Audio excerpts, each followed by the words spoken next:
l'évangile de Thomas. Fin de la première partie sur des apôtres et des martyrs. Quelques jours plus tard, alors que Pierre et Jean parlaient au temple, les sacrificateurs vinrent accompagnés du commandant du temple et de Sadducéens. Anne, le souverain sacrificateur, ainsi que ses frères Caïphe, Jean et Alexandre, étaient présents. Tous ceux qui étaient de la race des principaux sacrificateurs étaient mécontents de ce qu'ils enseignaient le peuple. Ils mirent les mains sur eux et les jetèrent en prison. Le lendemain matin, les chefs du peuple, les anciens et les scribes s'assemblèrent à Jérusalem et, après avoir menacé Pierre et Jean, ils leur interdirent de parler et d'enseigner au nom de Jésus. Pierre et Jean rapportèrent la nouvelle aux disciples et ils partagèrent ensemble leur sentiment de fierté de se sentir dignes de Jésus. Ils décidèrent alors, durant les semaines qui suivirent, de continuer à enseigner la parole de Jésus et de continuer à raconter aux Juifs qui il était. Alors, les usurpateurs mirent une seconde fois les mains sur les apôtres et les jetèrent dans la prison publique. Heureusement, le bon peuple de Jérusalem soutenait les disciples dans leur combat. Et un ange du Seigneur, ayant ouvert pendant la nuit les portes de la prison, les fit sortir et leur dit : « Allez, tenez-vous dans le temple et annoncez au peuple toutes les paroles de cette vie. » Les apôtres entrèrent dès le matin dans le temple et ils se mirent à enseigner. Le souverain sacrificateur fut averti que les disciples enseignaient dans le temple et il envoya les huissiers vérifier la prison. Ceux-ci lui dirent : « Nous avons trouvé la prison soigneusement fermée et les gardes qui étaient devant les portes.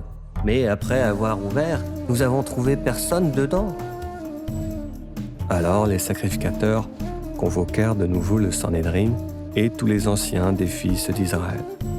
Et ils décidèrent d'envoyer le commandant du temple ramener avec les gardes et les huissiers les disciples de Jésus. Le commandant, les huissiers saisirent les disciples et ils les conduisaient sans violence car ils craignaient d'être lapidés par le peuple.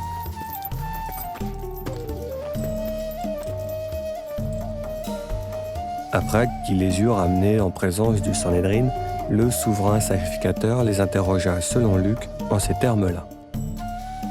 « Ne vous avions-nous pas défendu expressément d'enseigner en ce nom-là ? Et voici que vous avez rempli Jérusalem de votre enseignement et que vous voulez faire retomber sur nous le sang de cet homme. » Pierre et les apôtres répondirent : « Il faut obéir à Dieu plutôt qu'aux hommes. Le Dieu de nos pères a ressuscité Jésus que vous avez tué. Dieu l'a élevé par sa droite comme prince et sauveur, pour donner à Israël la repentance et le pardon des péchés. Nous sommes les témoins de ces choses-là, de même que le Saint-Esprit que Dieu a donné à ceux qui lui obéissent. » Les Sadducéens ne surent quoi répondre et un pharisien nommé Gamaliel, docteur de la loi estimé de tout le peuple, se leva devant le Sanhédrin et il ordonna de faire sortir un instant les apôtres. Ensuite, il s'adressa à l'assemblée et leur dit : « Maintenant, je vous le dis, ne vous occupez plus de ces hommes-là. Laissez-les aller, car si cette entreprise ou ce livre viennent des hommes, alors cela se détruira d'elle-même. Mais si cela vient de Dieu, vous ne pourrez pas le détruire. Ne courez donc pas le risque d'avoir combattu contre Dieu. » L'assemblée se rangea à l'avis du pharisien et ayant appelé les apôtres, ils les firent battre de verges. Ils leur défendirent ensuite de parler au nom de Jésus, puis ils les relâchèrent. Les apôtres se retirèrent devant le Sanhédrin, joyeux d'avoir été jugés dignes de subir les outrages pour le nom de Jésus. Et chaque jour, dans le temple et dans les maisons, ils ne cessaient d'enseigner et d'annoncer la bonne nouvelle de Jésus-Christ.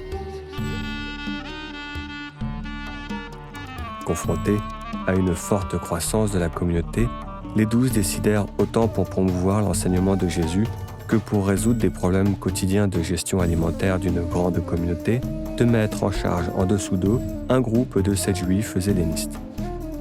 Ils élirent ainsi en fonction Étienne, Philippe, Procor, Nicanor, Timon, Parménas et Nicolas. Les apôtres, après avoir prié, imposèrent les mains sur les diacres pour leur donner l'Esprit Saint. Et ils leur remirent ensuite des copies en grec de la parole de Jésus.